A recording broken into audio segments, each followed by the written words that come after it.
जब एक एज हो जाती है ना तो इंसान एक रिटायरमेंट प्लान की तरफ बढ़ता है। क्या एक्चुअली में कौन सा रिटायरमेंट प्लान लेना चाहिए, और कोई है ऐसा जिसको गवर्नमेंट ऑफ इंडिया बैक करती हो? जी हाँ, अगर कुछ लोग समझ गए हैं, जो नहीं समझे हैं उनके लिए मैं बता दूं, NPS, national pension scheme, government पूरा पूरा बैक करती है इस स्कीम को। और जो ये स्कीम है ये बिल्कुल सबवे की तरह है। आप सबवे में जाते हैं, अपना मनपसंद ब्रेड लेते हैं, मेरा मल्टीग्रेन हनी ओट्स है, और फिर अपने मनपसंद की सॉसेज डलवाते हैं, जिसको जिस तरीके से पसंद है उस तरीके से बनवा के खाता है। डिफरेंट डिफरेंट एलिमेंट्स होते हैं और डिफरेंट डिफरेंट फ्लेवर भी आता है। तो जिस तरीके से सबवे के बारे में मैंने आपको बताया है, उसी तरीके से हमारा एनपीएस है। आप इसको टेलर मेड बना सकते हैं। टेलर मेड बनाने के लिए बहुत ज़्यादा कुछ नहीं करना है, आपको आपकी प्रोफाइल सजेस्ट करनी है। ऑटो ऑप्शन होता है उसके अंदर। फॉर एग्ज़ाम्पल आप 25 साल के हैं तो आपका कुछ पैसा, कुछ मतलब 75%, 50%, आपका 50% पैसा जो है इन्वेस्ट हो जाएगा इक्विटी के अंदर। अब इक्विटी क्या है? इक्विटी आप ऐसे समझ लीजिए कि ये डायरेक्टली शेयर मार्केट की बात मैं कर रहा हूँ। कुछ पैसा डायरेक्टली वो शेयर मार्केट में भी जाएगा, वहाँ से आप कमाएंगे, तो इसका कोई फिक्स्ड इंटरेस्ट नहीं है। बाकी का 50% गवर्नमेंट बॉन्ड्स और अदर कॉर्पोरेट बॉन्ड्स में चला जाता है, जो कि एक फिक्स्ड है।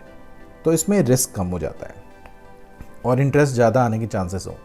अगर मैं पूरी बात करूं तो अभी तक पीपीएफ, ईपीएफओ से ज़्यादा इंटरेस्ट दिया है इस स्कीम ने, एनपीएस ने, कुछ 8.5-9% का, जो कि अच्छा फैक्टर है। अब इससे ज़्यादा कौन क्या बेनिफिट देख सकता है एक स्कीम से, जहां आप पेंशन चाहते हैं और 9% के हिसाब से पेंशन मिल जाए। ये तो एक बात रही। 80CCD के अंदर आपको टैक्स रिडम्पशन की छूट मिलती है। 80CC की बात नहीं कर रहा हूँ, उसमें 1.5 लाख तक तो रिबेट मिलती ही मिलती है। 80CCD के अंदर भी 50,000 एक्स्ट्रा, मतलब 1.5 लाख वो और 50,000 और, तो ये आपकी रिडम्पशन हो गई। प्लस जैसे ही आपकी एज 50 से ऊपर हो जाती है, क्योंकि ये रिटायरमेंट प्लान है तो मैं 60 तक लेके चलता हूँ। 60 साल एक रिटायरमेंट की एज बोली गई है। जिसको जल्दी लेनी होती है वो जल्दी ले सकता है, बट हमारा 60 पे है। तो 60 साल तक ये जो है आपको बताएंगे, इन्वेस्ट करवाएंगे, और जैसे जैसे आपकी प्रोफाइल बढ़ती जाएगी, जैसे जैसे आपकी एज बढ़ती जाएगी, वैसे वैसे ज़्यादा इन्वेस्टमेंट कॉर्पोरेट और गवर्नमेंट बॉन्ड्स में होती जाएंगी।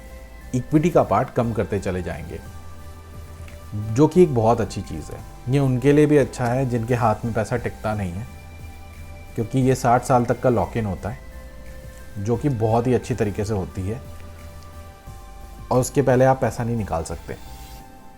साथ में एक अच्छी बात ये भी है कि जब 60 साल पूरे हो जाते हैं, आप 70 साल तक कंटिन्यू कर सकते हैं, लेकिन इन केस आप 60 साल में निकालते हैं तो आप सिर्फ 60% पैसा निकाल सकते हैं।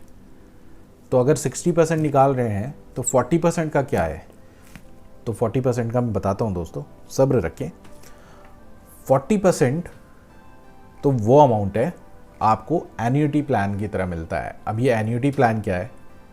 एन्युटी प्लान वो है जहाँ पर आपका पेंशन बना देते हैं। मतलब 60% तो आपने निकाल लिया, ये जो 40% है, मान लो लाख रुपए है आपको, लाख रुपए बहुत कम बोल रहा हूँ, तब तक 10-15 लाख रुपए होंगे आपके पास, कि आपको ना मतलब हर महीने कुछ एक अमाउंट चाहिए, तो वो 15-15 हज़ार रुपये करके आपको देते रहेंगे, 20-20 हज़ार रुपये करके देते रहेंगे। तो वो एक आपकी इनकम का सोर्स हो जाएगा एक तरीके से, विच इज़ अगेन गुड। और आप अपनी स्कीम बदल भी सकते हैं साल में 2 बार। अगर आपको लगता है कि ये इक्विटी मार्केट में ये वाला फंड हाउस अच्छा नहीं कर रहा है, तो मेरे को कोटक का चाहिए, कोटक अच्छा नहीं कर रहा, आईसीआईसीआई का फंड हाउस लूँगा मैं, वो मेरा काम करेगा, आप कर सकते हैं वो।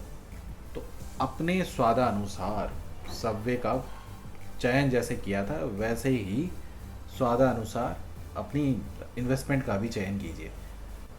अगर आपको ये वीडियो पसंद आई हो तो प्लीज़ लाइक और सब्सक्राइब करें। इस तरह आप मेरे को सपोर्ट भी कर सकते हैं बिना एनी मॉनेटरी बेनिफिट्स। प्लीज़ मेरा लाइक कीजिए, चैनल सब्सक्राइब कीजिए, यही मेरी रिक्वेस्ट है आपसे। अगली वीडियो के साथ फिर से हाजिर होऊंगा। तब तक के लिए आशीष पांडे साइनिंग ऑफ। जय हिंद।